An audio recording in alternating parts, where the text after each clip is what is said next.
Press the bell icon for all the updates. Nick Jonas and Priyanka Chopra dating started out as a rumor, which then led to some outings, dinner dates, and a cousin's wedding, confirming the relationship and also making it official. The wedding part, however, being the highlight, because of course, it means that PC and Nick are totally serious about each other. Wow, we did not see that coming. And now there are reports about how Nick's ex-girlfriend Delta Goodrim is not happy about the two dating. A Times of India report claimed that Nick and Delta started dating in May 2011 and called it quits in February 2012.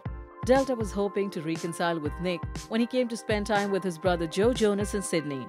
Because both Joe and Delta were working on a show together at that time, Nick and Delta apparently also had a secret meet in LA, and that's when Delta thought that Nick was ready to patch things up between them. Sadly, her hopes were shattered when Nick confided in her about his relationship with PC. Ouch! That must have hurt. You can post your thoughts in the comment section below. And don't forget to hit like and share on this video. For more on PC and Nick, stay tuned to the channel.